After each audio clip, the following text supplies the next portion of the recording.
Good evening, ladies and gentlemen. Welcome to the evening Listen with Vobes. Excuse me. How are you? Welcome along. Sorry about the change of plan, by the way. I apologise if anybody was there this afternoon waiting and going, where is this bloody idiot? He's supposed to be reading to us. Many apologies for that. But I am here and I am back. And hello to you all. We are reading On Southern English Roads by James John Hissey. And let's say a quick few hello to people just to make sure that everybody is here. The lovely Julia is here. TurboStream, good evening. Tool Podge. TurboStream says, Tuesday trivia is that today is the last day of the night's draw in. Tomorrow still get darker. January even... Oh, till January until after solstice. Golly, I don't know what that means, but it sounded impressive. Justine Jones is there. Billabong O'Neill. Audrey Forbes Hamilton. Good evening to you. Dave of Yore. Dudley Sawyer. Good evening. Hang on, I'm just taking a slurp. Linda Kane. And the Green Man. Thank you so much for coming this evening. John F. Lee Lawson. And the Allotment Channel. And Andrew Norris, what ho, and Laura Noel, there we go. Now, apologies if I'm reading slightly slowly, because my eye is still somewhat dilated. I nearly said diluted then, but having a diluted eye is not good. I don't know if this will work. Linda, avert your eyes. Which is the eye? Not that one. That one. Oh, it's going down. Sorry about that. It was a bit scary, wasn't it? It is slowly going down. It was. I went to hospital today and had my leg amputated. That's why I'm hopping mad. Because they're supposed to look at my eye, the swines. Anyway, I went in there and they stuck some drops in there and made the eye expand and had a look. And they said that there's jelly in the eye. And I went, oh my God. And they said, no, that's what you have in your eye anyway. Oh, I said, I'm sorry, I was like a bit nervous. He said, no, there's jelly in your eye. That was a statement of fact. Oh, right, fair enough. He said, and it can pull off the, now I don't know whether it's the retina or the optic nerve or something. It pulls off something. And he says sometimes it can tug against it and you can have this sort of thing, or it can tug a bit hard and it can detach. And he said, of course, if that happens, which leg would you like sawn off? I said, no, none of my legs. So he said, basically, it looks okay, but come back in 2 weeks' time for just another checkup. But it looks like it was tugging against it. It happens, he says. It should be all right. It happens. But he said, normally, if it happens, it happens. It just goes like that. And you'd know about it. He said, but it looks okay. So we're all right there. We're on chapter 12. We're on chapter 12 in this book. Now I'm going to try and read because my eye's a bit dilated. Everything's a little bit blurred. But I didn't want to not do the show tonight. So I've got coffee. By the way, these mugs are available from the Board Explorer channel at boardexplorer.com. In case you ever fancy it. So, I can't remember where we are. He'd gone... Oh, that's right. He'd pulled into Chichester, hadn't he? What have we got there? Julia... Oh, yeah, and big thanks to Julia, I should say, by the way, because Julia took me to the hospital, and it was a bit fretful trying to get there. There's a lot of... Sorry, time's up. I have to go back into my little box now. No, Julia took me there, and it was fretful on the roads, and she was very calm and got me there on time. And I was there about an hour. So that wasn't too bad, I suppose. Lee Lawson says, I had one of those big things kept happening for a few months, then it stopped. Thank God for that. I'm still only a young fellow, you see. They kept saying, ow. I said, what causes it? And he just said, age. I looked at him and I said, really? He said, well, I'm in my 20s and it's happened to me. I thought, Well, I suppose that's age, isn't it? Didn't say what age. Audrey says, I had that, Richard. The jelly shrinks away from the retina. It's an age-related thing. Thanks. Happened to me a few years ago, says Linda Kane. Well, everybody seems all right. So I'm a member of the Jelly Shrinks from the Retina Club. Fully paid up member now. Right, let's see if I can read any of this. So I probably got a whole load of COVID since being in the hospital. There was a woman actually at the door, right at the door as you go in, going, vaccination? Down there, third on the left. What about you? Vaccination? Down there, third on the left. You? And me, and I said, no, crucifixion. Oh, that's down there, third on the right. It's very easy to get confused. Our cool and comfortable room at Chichester faced the venerable cathedral, a dream in architecture, surrounded by trees over whose foliage the mass of the hoary pile rose dim and grey in the fading light. It would be an irony if I read without one iota of problems, that every time before a reading show I have to put in some dilation drops. Dilation drops, I said. You heard me wrong. Check it out with ears. My husband was in his 40s when he noticed a gap in his vision, and his retina was in the process of detaching, but luckily he got it looked at in the time and his vision was saved. How do they do it? How do they glue it back on to the retina? It is amazing. The chiming of the bells from the time-scarred and weather-stained campanile floated down to us on the still evening air. I've tripped over, so that's all right, I don't mind now.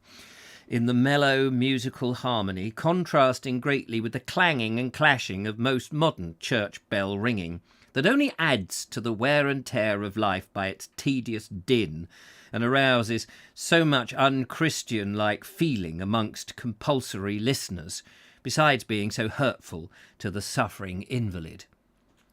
In crowded cities, it would be a mercy could some of the church bells be rung a little less noisily, or not at all. Perhaps it is too much to expect that they should be soft and sweet in tone and ear-delighting. Well, I think they are quite old, some of these bells. Blooming heck. Chichester is the only English cathedral whose pages are stuck together that now possesses a campanile. Salisbury had one the last century. Salisbury had one that the last century improved away. It was presumably built to save the central tower from the strain caused by constant bell ringing. Possibly this tower showed signs of weakness at the time, as it did in the following century. On the 21st of February 1861, it fell, or, to be accurate, it subsided bodily and perpendicularly through the roof, thus literally fulfilling the old proverb, if Chichester church steeple fall, in England there's no king at all. Nor was there, for a queen was reigning then. Yeah, that'd be Queen Vicky. Besides the cathedral, our window looked upon another relic of the never-returning past, a less famous structure, but one scarcely less beautiful, to wit, the ancient Market Cross, an octagonal building full of gracefulness, richly decorated on all sides with carved and fretted panels, niches and pinnacles, and all that goes up to make the glory of Gothic work that sings its spirit in stone. It's nice, I like the Market Cross. The central shaft, uprising from the base, is supported at the top by flying buttresses. The decorative finial that doubtless crowned the whole has apparently been displaced in favour of a bell turret surrounded by a weather vane.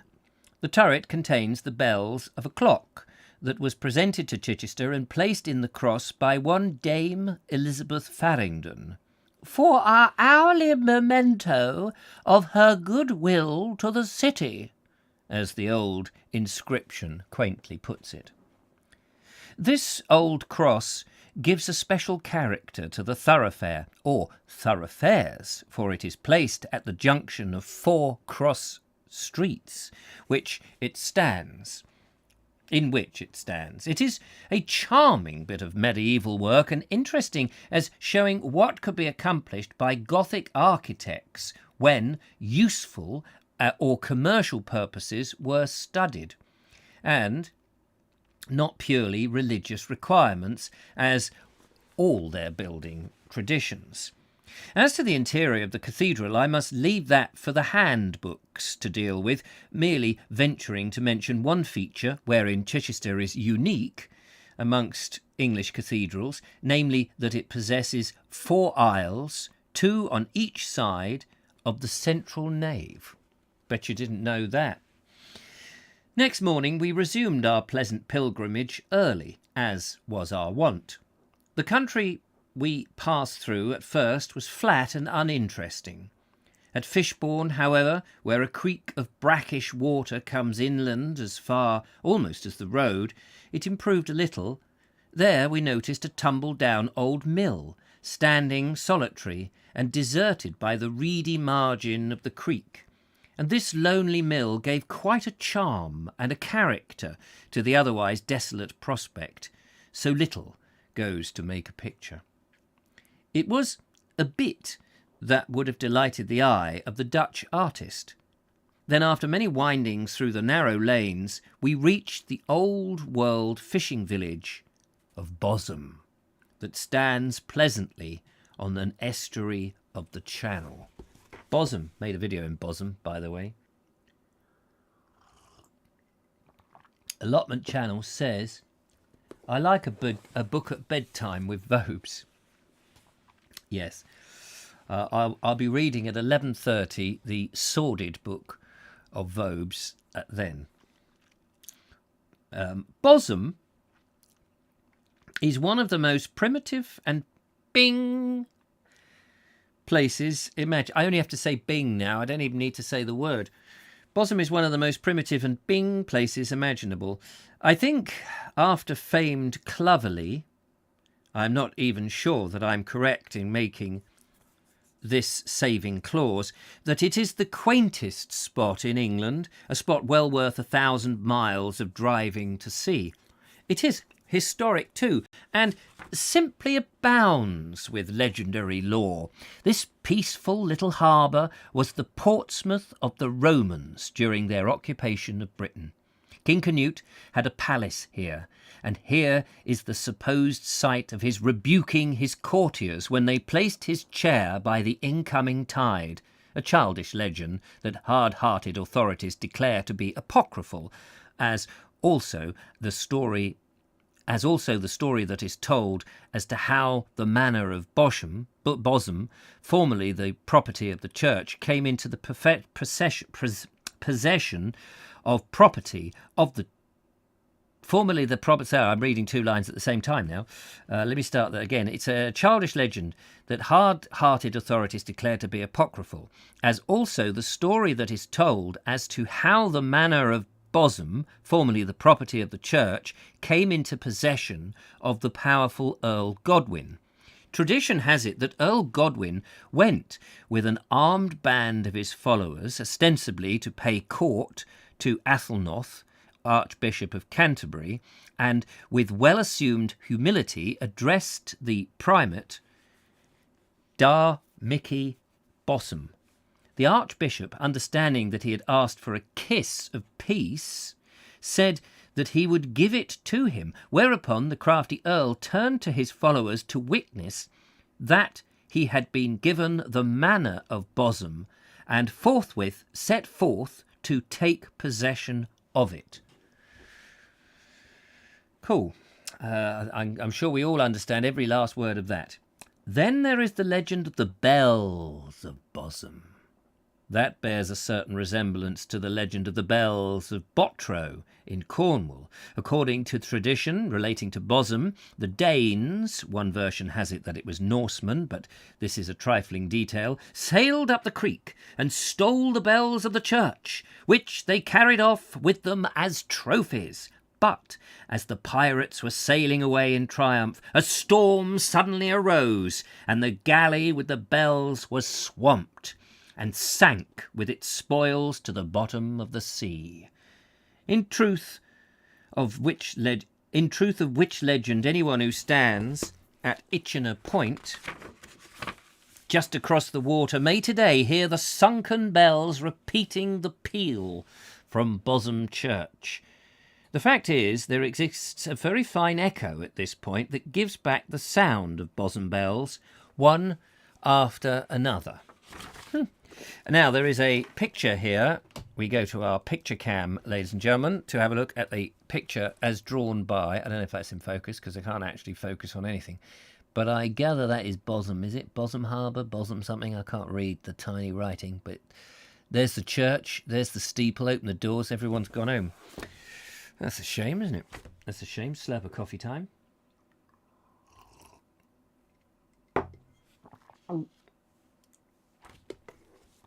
What are you saying? Thank you, didn't have to proceed. What?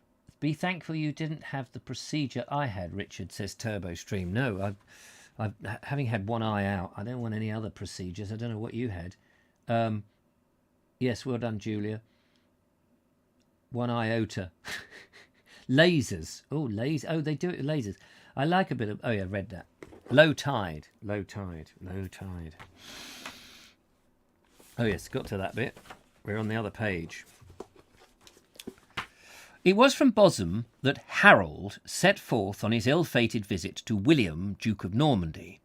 The first scene in the Bayeux tapestry, that most uneventful history woven in wool, represents Harold hawk in hand. Even represents Harold hawk in hand, not Harold Hawke. I don't think that was his name. Represents Harold hawk in hand and hounds running before him, riding with his knights towards Bosom, the church being conveniently pictured as a Saxon building with roof of shingles but without a tower. A few years ago I saw an excellent copy of this most interesting tapestry in the South Kensington Museum, and it may possibly still be there. On entering Bosom, it at once impressed us with an indescribable feeling of old-world tranquillity, a feeling that was enhanced as we leisurely explored it. It was all so quaint and dreamily quiet, so utterly unlike any other place we knew or had heard of. It seemed as though, by some strange magic, the hand of time had been turned back and we had been transposed into another century. Our first view of the landlocked creek we shall never readily forget. It was so strange looking. The quiet sheet of water, the tide was up at the time, seemed to be a veritable ship's cemetery, for there were all sorts of conditions of worn-out vessels which were anchored when we could, vessels were anchored when they could float. Some were waterlogged, some were sunk to the bottom, and merely showed their black-green ribs above. Most were mastless, and all were more or less decayed or useless. When the tide ebbed, all these were left stranded on the mud. Walking round by the shore, we discovered that if this were the last resting place of many old sea craft here, also some were born, for right across the low-roofed cottages, and even amongst the trees, we observed new craft being built, one or two with their sterns facing the water, ready to be launched. Yet, for all this, Bosom looked the sleepiest and most uncommercial place imaginable. The small ships, schooners and trawlers seemed to grow rather than be built, for there was a strange absence of all noise and bustle. "What an odd place," we both exclaimed. "Delightfully, picturesquely odd." Bing. There is enough picture-making material here to last any ordinary artist a lifetime. We exhausted all the 24 plates in our camera very soon and wanted more. Should have packed a roll of Kodachrome chrome. That's what they should have done. As we made our way along the shore, we passed a most picturesque old watermill, its grey-green wheel droning as it turned lazily round, as though in no hurry. The mill suggested a scene in an opera, with its great gables and stream running down to the sea. Then we came to a sort of jetty built of wood, all dark and ancient. From this spot another view of Bosham was revealed to us, for it faces the creek on 2 sides, showing its ancient Saxon church, much altered and restored, alas. The tower of this is now crowned by a Sussex shingle spire. The sea winds have sadly ravaged the stone walls of the old church, and have also given them a rare texture. They have weakened, yet beautified them. There is no sculptor so cunning as the salt sea wind. Here we managed to secure a boat to explore the creek and get still different views of the quaint old place. The boat was big and heavy, slow to move along, but it was steady and absolutely safe, good for sketching purposes and for exercising the muscles. I suggested to the owner that possibly it was built in the days of Noah. He replied, "Shouldn't wonder if it were." Then he added that if I'd like to buy it for a curiosity, he would sell it to me at a fair price. I rather fancy that burly mariner was not so simple as he looked. We spent a pleasant time on the water, outward bound, and we secured a few hasty sketches. But never shall I forget the return journey against the tide in that ancient tub. However, we managed to struggle back again and handed the burly mariner his boat. He hoped we had enjoyed ourselves. We merely remarked that we thought it would be a good boat to hire by the hour when the tide was going out. He may not have seen the point, for he made no reply. Our water expedition over, we went in search of the keys of the church, built, according to tradition, by King Canute. Knocking at the door of the cottage, where we were told the clerk lived, a woman came forth, key in hand, and volunteered to go with us. The church, standing on an open bit of ground surrounded by elms, makes a pretty picture. Entering the building, the first thing to which our attention was drawn was the floor, which, at the restoration, had been lowered 2 feet and exposed once more the bases of the pillars, for ages covered up. These bases greatly interested us on account of their antiquity, and because, in my humble opinion, they are undoubtedly ancient Roman, there is an indescribable something about them that speaks of their origin. On the site of the present church, the Romans had a basilica, and very probably the bases of the pillars belonged to it. Next, we were conducted to the spot at the south side of the church, south side of the chancel arch, where tradition asserts the daughter of Canute was buried. This is marked on the floor by a yellow tile with a raven thereon, Canute's badge. The woman told us that during the restoration in 1865, search was made at this point, and a few feet below the surface, a small coffin of Purbeck marble was discovered. Her husband was employed on the work and helped to lift the stone lid, which was nearly a foot thick. On raising this, there was revealed in the coffin a mass of dust and a child's crumbling skeleton. After this discovery, an artist, she had forgotten his name, painted and presented the tile we saw to mark the spot. It is strange that after 8 centuries, fraught with important changes, the tradition as to the exact place of burial of the Saxon king's daughter should exist. Stranger still that a coffin containing the remains of a child should have been unearthed at the very spot. Perhaps should make one feel a little more respectful to tradition, though the mere fact of a child skeleton being found that is not in itself conclusive proof of the truth of the tradition. One point that raises a serious doubt as to this in my mind is the fact that in the chancel may be seen the broken stone effigy of a little girl with a lion at her feet, which effigy was originally placed over the site marked by the tile with the raven on it. Now, this effigy is apparently 13th century work, certainly not earlier. The explanation of this curious circumstance by learned antiquities, who hold the Canute legend, is that at the period someone caused this effigy to be placed in Bosham Church to mark the spot where Canute's child was interred. This explanation, however, appears to me rather unhappy and far-fetched, and I feel that there can be no reasonable doubt that the period of the effigy represents approximately the date of the death of the child buried beneath it. Still, one does not want to spoil pretty traditions, so I will say no more. He's already spoilt it. And I thought it was King Canute's baby.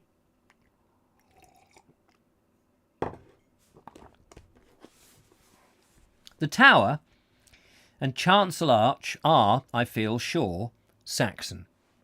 On the interior wall of the tower we noticed a window with a triangular head. That is, it had two stones placed at the top, angle fashion, in place of an arch. This, as well as a small square opening alongside, are undoubtedly Saxon. On the south wall near the door and under a stone canopy is the recessed tomb of Herbert de Bosham, secretary to Thomas à Becket, a native of the place. Close to this, some steps descend into a remarkable groined early English crypt. In the old days, sad to relate. I'll read that again. Close to this, some steps descend into a remarkable groined early English church. No. Zip, nip, nap, nuppy doo, dink, dank, donk.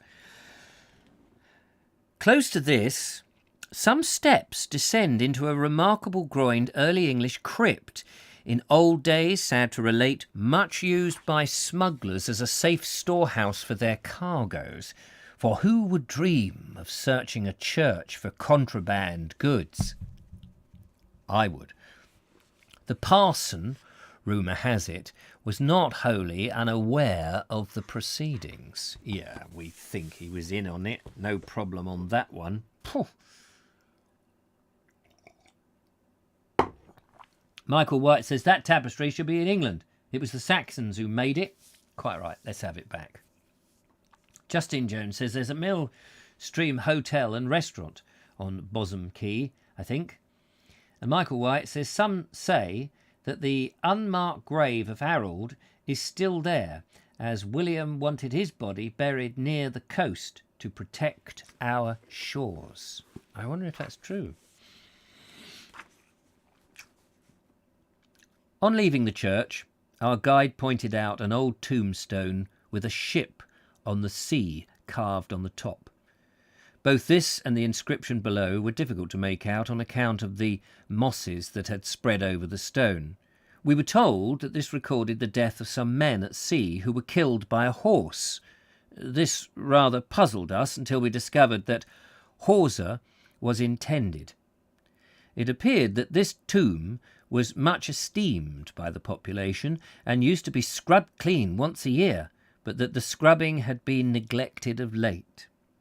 Then, close to the churchyard, an ancient moat, still full of water, was pointed out to us as being the very moat that surrounded the palace of King Harold.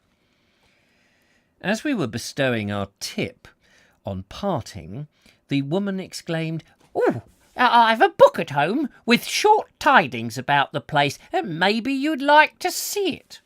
We were glad of the expression short tidings. It was perfectly fresh to us. Even in these school board days of even in these school board days, old-fashioned terms and words prevail in country places. Already we'd made a note of the following since we had set out: emmets for ants, runagate for the worthless tramp, direction posts for signposts, trug for basket, tempest for thunderstorm, drafting for drawing, and others. Our road on from... Oh, we're not going to go and see these drawings then, or whatever it was, this book that she was on about. Yes, it's interesting, emmets, because they use that down in Cornwall, don't they, for the tourist emmets. Runagate, not heard of that one. There's a runagate coming down there. I'm going to go and watch that runagate Vobes. Oh yeah, worthless tramp. That's me. Direction post, yep, signpost. Trug, we still use trug, don't we? Tempest for thunderstorm, well, probably an old-fashioned way of saying it. Drafting for drawing, and others. Our road on from Bosham. Excuse you, Mr. Vobes. Our road on from Bosham until we came in sight of... okay, sorry, I didn't quite get the meaning of that sentence. Our road on from Bosham until we came in sight of Portsmouth was wholly void of any scenic attractions. Indeed, the scenery consisted mainly of a succession of poor, straggling villages with short stretches of flat country watered by stagnant streams between. The villages were noticeable chiefly on account of the number of public houses they contained. About every third house appeared to be one, and the traffic on the highway struck us as consisting mostly of brewers' drays laden with barrels containing the necessary for the said public houses. It was an excellent country to travel through by rail. Oh, yes, rail. Nice. Where are we doing on the time? Oh, it's all right. Are we still all right? Was everybody okay? Some say the unmarked grave of Harold is still there. Oh, yes, I read that. Yes, wholly unaware. Still, if not beautiful, the drive was, in a way, interesting. We are not of those who can travel from Dan to Beersheba and cry, "'Tis all barren!" Inlets of the sea came near to our road now and again, and past the low-lying meadows we caught frequent peeps of moving sails and stationary masts of anchored crafts. The landscape was not wanting in character. It distantly reminded us of the Fen district. The villages, too, had an indefinable marine flavour that made one pardon their utter want of picturesqueness, for there is a certain feeling of poetry in all that pertains to the sea, that highway of the world that brings you in touch with the furthermost corners of the globe. At Emsworth, a narrow arm of the sea comes right up through the very centre of the town, and this we crossed by a bridge. Looking to the left, the combination of red-tiled, irregular roofed houses, the green leafy elms behind, the grey water creeping slowly up the creek with the shipping upon it, formed a very quaint and Dutch-like prospect. Certainly had we been suddenly set down there without knowing what country we were in, we would hardly have guessed to be in England. The variety of English scenery is truly surprising, even the variety unobtainable during one... The variety of English scenery is truly surprising, even the variety obtainable during one day's drivel. I'm just going to pause there because my eye is just a bit fuzzy, but it's okay. I can carry on. Just give me a few moments. Just a few moments to refocus the old eye socket. How big is it now? I'm just going to have a look, see how big the old... Oh, it's going down. Look at that. It matches the false eye. That's better. See? A little bit of reading. I don't want to strain it, you know. By the way, I went out earlier today And you've got a cracker of a video for tomorrow. Just got to do the thumbnail and the description after this. For tomorrow, another Sussex border walk. I think you're going to like it. I hope you like it. I hope it's come out. I need to just double check it. But yes, it seemed to be going well. People seem to like the border walks, which is great. I'm enjoying it. But I don't think I can do them every single day. I think every now and again there'll be a break in between. You know, I'll have a video. Not going to not have a video. Even a video saying there's no video, you'll end up with.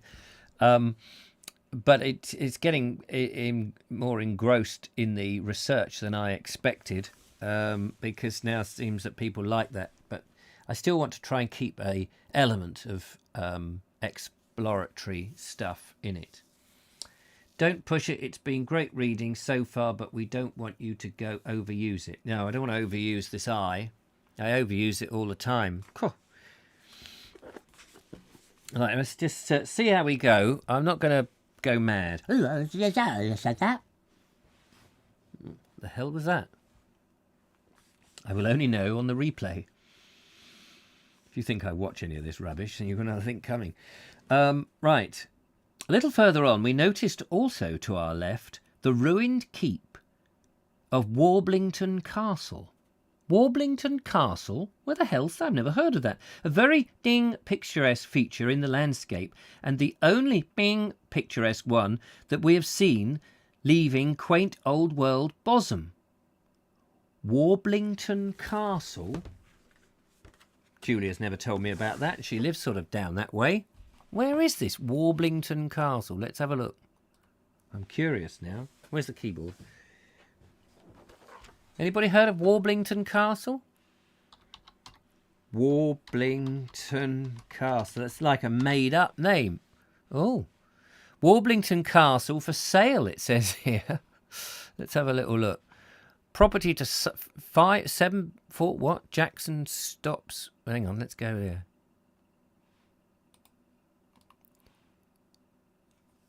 Have you got £2.5 million? That can't be Warblington. Oh, that's Church. Warblington haven't. Never heard of it. Country Life. Oh, is that the remains of it? 17th century home full of history, complete with medieval tower and outdoor pool. Yeah. That is the remains, is it? Is that a folly? Warblington has been one of many houses on the ups and downs. Da-di-da-di-da. There's the... Is it a folly? Is that what it is? Let's go back and see. Warblington Castle.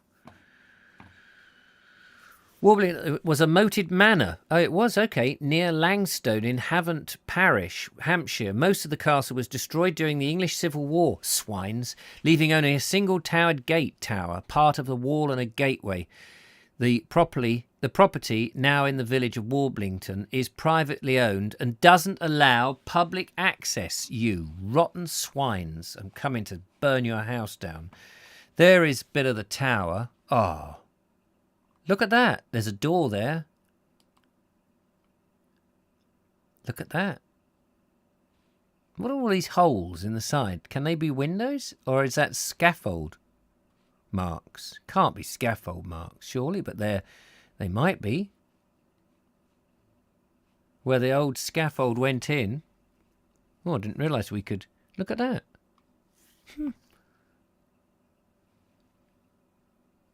Just looking at the brickwork to see if it's English bond. Yeah, it looks like English bond, doesn't it? Oh, different styles of bond within there. Can't see James Bond. How interesting. Most of the castle was destroyed during the English law, leaving only a single gate tower, part of the wall and gateway. Yes, I think Glenn Johnson photographed it once when delivering a spa pool. Oh, real mixture of building materials. Telling me. Must have been patched up over the years then.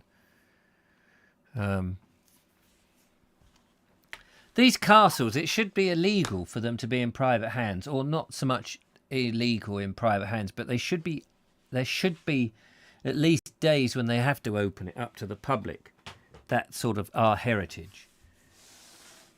See what happens when you upset the wrong people. Exactly. It's about time we had a bit of upset in this country.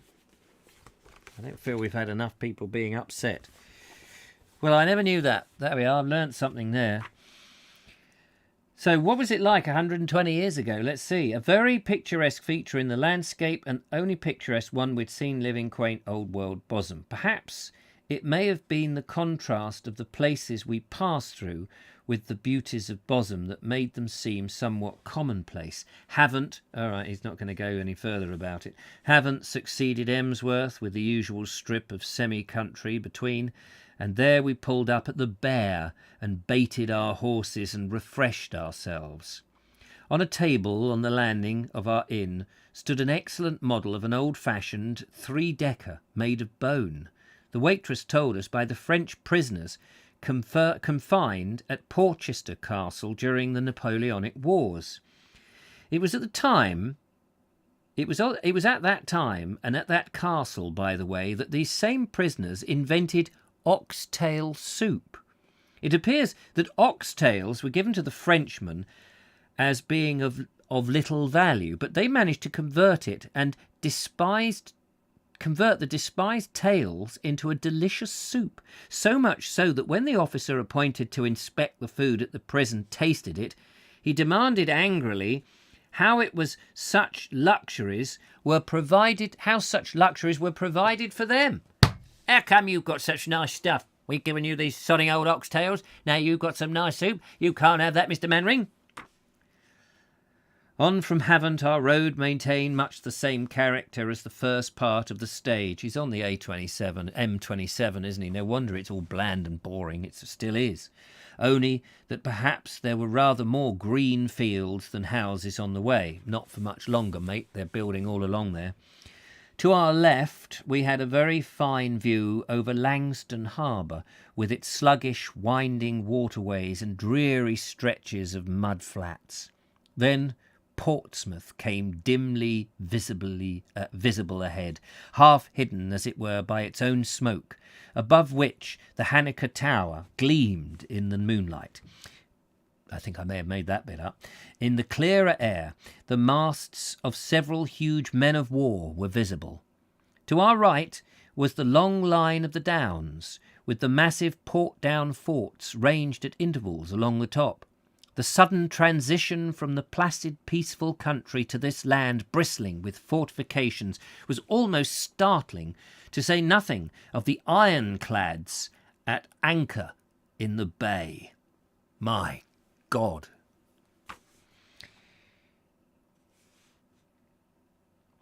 Passing through Cosham and crossing at the same time the old London Portsmouth coach road, we came to another saltwater creek running far inland, the mimic waves of which washed our very wheels as we drove along. Soon afterwards, the grey weather-beaten keep of Porchester Castle came into sight, an interesting ruin showing both Roman and Norman work. From the top of the keep is a comprehensive view of Portsmouth Harbour, the ships therein, and the town. Porchester Castle would be a most delightful spot, were it not for the presence of noisy excursionists and picnic parties from Portsmouth that effectually prevent all romancing there or quiet enjoyment of the place. After Porchester, the scenery began gradually to improve, and almost became pretty on approaching Fareham, driving into which we were greeted by a small lake bounded by trees on one side and by pleasant residences on the other, each set within their own walled garden. Fareham promised well, but the place after all proved disappointing. Its outskirts were pretty enough, but the town itself consisted of one long, drawn-out, clean but dreary main street, and was uninteresting to a degree. An arm of the sea finds its way up here too, and the little inland harbour it provides is the chief feature in the place. The church is a very fine example of late 18th or early 19th century churchwarden style in brick, but For all, the tower is not unpleasing, if seen from a way off. The top of this is shaped, and upon it is placed a clock in a square structure. Above this is a cupola. I don't know how you pronounce this word. Cupula. Above this is a cupola bell tower, and the whole is crowned by a gilt weather vane. These are all needs simply supplied, without any attempt at art decoration or a suspicion even of trying for effect. Yet effect of a kind is there. So I'm not reading very well, just looking for a place to stop now. I must confess a slight feeling of sympathy for this bit of work that so simply and plainly expresses its purpose and does nothing more.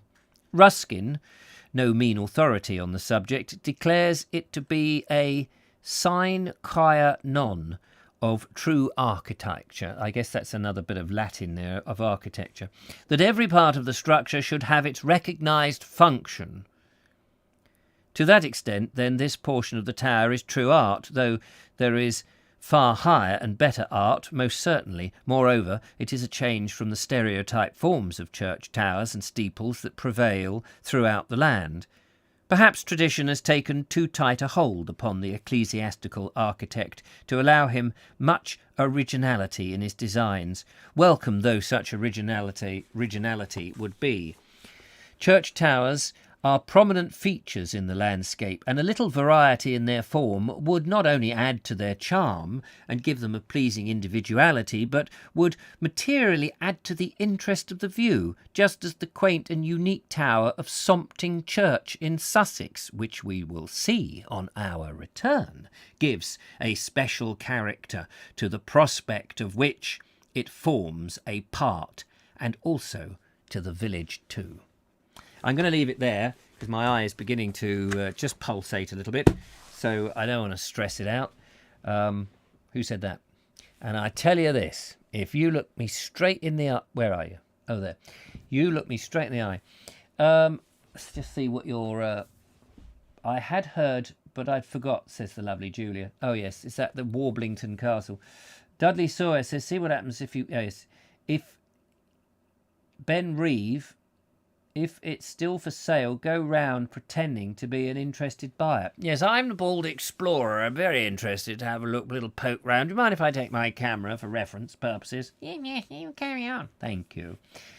It was in this tower in 1732 that this dreadful deed happened. He was thrust through with a knife. Start a revolution, says Lee Lawson. Yeah, it should do. My sister-in-law used to look after it for sale properties just to be nosy, says Turbo. My sister... So I can't read the comments now. My eye's gone a bit blurry, so I'm going to stop there. I'm not going to force it. Going to just relax the eyes. Thank you so much. Allotment Channel says, fascinating video this morning, Richard. How do you feel it's gone down? I haven't looked at the comments or anything. I've been away most. I've been out this morning filming, and then Julia came round to take me to the hospital. I had to take my son to Durrington, so I've not been on the computer on the social media or anything. And then I went to the hospital and had my eye flaked out. Then I've come back and I finished editing the video for tomorrow. Then I lit the Hissey, uploaded the video. I've come in here and I've done this. So I haven't really looked. I don't know. You tell me. Has it gone down well? Julia has kept me up to date pretty much and said that there's nice comments on there. But I haven't really seen much. I saw a few this morning. But that's really all. So I hope it's gone down well. I didn't actually really want to release that video today because it's coincided with this eye business. So I didn't want people to get... I mean, I just made it a couple of months ago as an emergency video. I kept thinking, oh, what shall I do? I need to have one in abeyance just in case. So I made that. So now I've got that same conundrum. I need to make a video and then just store it. So if there's a day when I can't do it, so God knows what I'm going to do. I've got to do a video tomorrow, of course. I'm not sure what I'm going to do tomorrow. I haven't done enough research now to keep the style and what would you call it, the quality of the current batch of the Sussex border. If I just go out and go, that's a nice tree, I don't know what it is, there's a building there, don't know what that is. If I go back to that, people will be very disappointed in me. Go and have a rest. Don't read anything tonight, says Lee Lawson. Have no fear. No, that's clearing now. It's like the mists have cleared. As long as I don't, try and just have a bit of time out, I'll be all right. Yes, brilliant. Loads of support and lovely messages. Well, I didn't do it for that reason. I did the eye video because people often ask me. I've heard me talk about one-eyed, Voby Kenobi thing.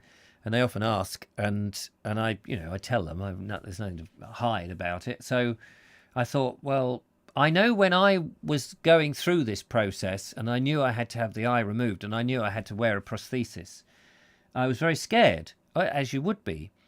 And I didn't want them to. I mean, I did want them to. In the end, I pleaded for them to take the eye out because the pain after 9 weeks of headaches like migraines and just being unable to cope. I was suicidal. The truth is I was very suicidal. I was ready. And if I hadn't had children, that's all I could think about. The only reason I'm alive today is because of the kids. Anyway, that's another thing.